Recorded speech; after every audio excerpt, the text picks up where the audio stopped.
Hey guys, it's Renee and welcome to another episode right here on Revv Evolution's motoring segment. And today we'll be checking out the car which was introduced at the Singapore Motor Show.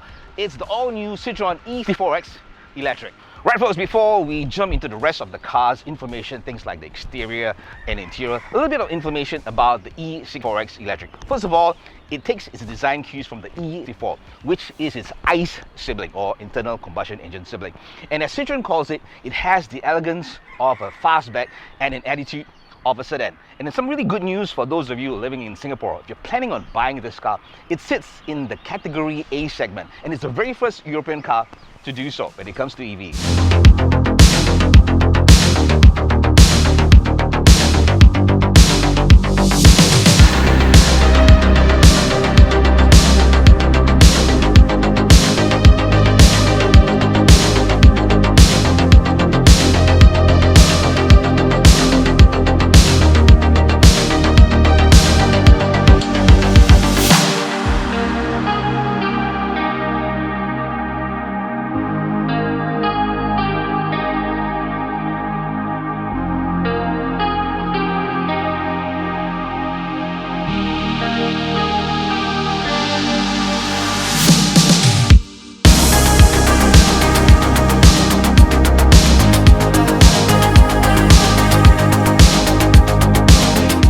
Right folks, now let's talk about something which we feel is important to everybody out there, especially if you have a family. It's all about boot space. First of all, unfortunately, the e-C4X does not come with an electric tailgate. So to unlock the car, either you need the remote control or just manually press it to reveal the boot. And in terms of boot space, it comes with 510 liters, which I think is a pretty decent space enough for a sedan. Hello everyone and welcome back. And for those of you who just joined us, well, this is the video review of the all-new Citroen e-C4X electric. That's right, it is an EV. And I certainly hope you enjoyed the earlier section of the video where we talked about the exterior, the interior, and give you some basic information. So right now, the in-car review, I'm going to give you more information about the car itself and some of the really important features which I think you as a motorist will be interested in about. First of all, we're going to clear some of the basic stuff, which is, of course, first of all, let's talk about pricing. Well, if you're driving here in Singapore, the car costs $164,999 inclusive of COE. Okay, and this once again drops under the Cat A category of the COEs. And the good news is, if you're buying it in Singapore, as I mentioned, you actually get a VES A1 vending rebate of $25,000, which is quite a bit of money, and also an EEAI rebate of $15,000. So once you do all that minusing off, it really makes this car very, very affordable, especially if you're in Singapore. And the annual road tax is $1,502. All right, and in terms of measurements of the car itself, it is about 4.6 meters long, which, if you kind of think of it, really makes this car have lots of space in terms of boot space and also passenger and driver space, which I'll be talking about later on. And also a 1.8 meters in the width and 5.2 meters in terms of height. Okay, now that being said, now let's talk about the battery, which is the next important thing, of course, to the motor. But it comes with a 54 kilowatt battery. It takes about, if you're talking about a fast charge, right, 30 minutes to charge on a 100 kilowatt charger. And if you're thinking, does Singapore actually have a fast charger? Well, folks, there are a lot of them around, okay? And this is, of course, we call it a DC charge or a fast charge.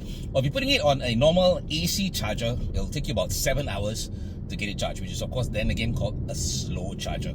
And the next thing which you definitely want to know about is range. And I'm really, honestly folks, I'm really impressed with the Citroen's range of 436 kilometers on a single charge. All right, and that's really more than enough if you're driving, especially in Singapore, or maybe even planning on taking up north. And in terms of power-wise, well, I guess for those of you who are really hardcore, speedsters, if you're looking at a car that's gonna impress you with numbers, I'm afraid you're gonna be disappointed. This is 134 horses, which is pretty decent, I think, for a car of this size. Torque of 270 Newton meters. It goes from 0 to 100 in 10 seconds, of course at a top speed of 150 kilometers per hour. Honestly folks, this is more than enough for driving it in Singapore. And down to colors as well, you have 5 colors to choose from. Right, so now that we've got the basic information out of the way, now let's talk about the features of course, in the handling of the Citroen e-C4 itself. All right. Some of the features that come along with the car, there's lots of it. I'm just going to touch really important stuff, which I think you really want to know about, is the progressive hydraulic cushions. In other simpler layman's terms, the suspension. Okay. According to Citroen, it comes with the flying carpet effect. That means when you go across bumps and stuff like that, you don't really feel it. And I'm not talking about those really big major bumps, but those really small bumps, because when you go over those big bumps, you can definitely feel it. But if you're talking about going over potholes in the road and other small bumps, honestly folks, it does give you a very smooth ride. So that's no denying. And in terms of driving itself, the car impresses me the fact that it comes with different drive modes. Okay, for a car of this size, and it comes with different drive modes, things like your sports, your normal, and of course your eco mode. And as always with driving modes, when you select it in different modes, the car responds differently because it's trying to save power. And I think that really is important when it comes to an EV. So for example, you put it into eco mode, of course, I'm not talking about you don't get a sluggish ride, you get a more than decent ride on the car itself. But of course, like I said, it's trying to save power, so the AC might not feel that cold, and so on and so forth. But in sports mode, what happens is you get a much more spirited ride, which means that, of course, the more heavier you are on the pedal, which means more power you consume. All right. And the other thing, especially for the passengers as well, something which I think is I'm very impressed with after spending quite a number of hours in the car itself, is the enhanced advanced comfort seats. Okay, which means that the car is actually very well cushioned. There's really good foam, which gives you really good back support and butt support as well. Okay, so really gives you great support. But one thing that I think most people will be disappointed in is the fact that it doesn't come with electric seats for both the driver and the passenger, the front passenger. So it's all about that manual pumping of seats, which really is, it's like it's not a really big deal to me to move the seats manually. But I'm just saying that, this is something that you will not get in this car itself. But other than that, with all that cushions and the really fantastic padding that you get out of the car, it really gives you a really comfortable ride for long distances. All right. So now, next thing that we're going to talk about is the safety features, and there is really a lot of safety features. Some of the features I'm going to talk about is things like reversing camera with rear vision, which means that you have that 360 vision of the car, especially important when you have tight spaces to park in. So it gives you a better idea about how you're reversing and all the obstacles that are around you. And things like, well, while you're driving itself, we have the adaptive cruise control. Okay, and this is something which I want to talk a bit more and emphasize. If you pair it together with your lane assist, okay, it actually gives you a semi-autonomous drive, which means that it's as good as a self-driving car. But of course, as in Singapore as always, you really have to have your hands on the steering wheel at all times. For the lane assist that is in this car, it only comes to life when you hit 70, which really to me honestly doesn't really make sense, because I could even be driving it at 40 or 50 or whatever it is, and I feel that having that lane assist alive in the car really helps me a lot, rather than having to hit 70 before it actually comes into effect.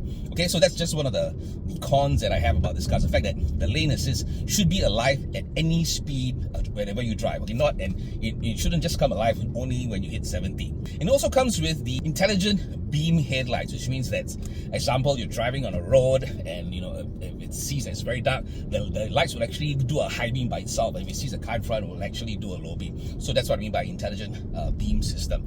Also, we have another feature which is called the extended traffic sign recognition. So what happens is basically the system in the car itself actually recognizes road signs on the car, things like stop or no entry or slow down and stuff like that. The car actually recognizes and actually alerts you to observe and be more aware about all these traffic signs and to be aware of. Of course, the other thing that you'd probably be aware of is things like your blind spot monitoring system. So if you don't know what it is, well, basically if a car or something appears in your blind spot, you'll actually get a warning sign on the mirror showing you that, hey, there's something coming up, so be more aware, be more alert of that. In a nutshell, I think these are just some of the really important safety features I wanted to talk about in the e-C4, which I felt necessary to let you guys know about, since you know, there's just too many things to talk about, and I really want to keep this as short as possible. Well, folks, guess what? That is all the information I'm gonna give you on Citroen's e-C4X, okay, electric. Right now, on to the review. Right, folks, it's now time to wrap up our drive experience with the Citroen e-C4X Electric. Well, first of all, if you're looking for a car which is well designed, has a nice and comfy interior, and being an EV, it gives you the important range that you need, and especially in Singapore, it gives you affordability. Well, for me personally, I think the e-C4X ticks all the boxes. We want to say a big Revv Evolution thank you to our friends over at Cycle and Carriage for allowing us to have the Citroen e-C4X Electric for our review. To find out more about Revv Evolution, whether it's about our EVs, or it's about food or lifestyle, do remember to check out all our social media platforms. Till we catch you again, this is Renee, signing off.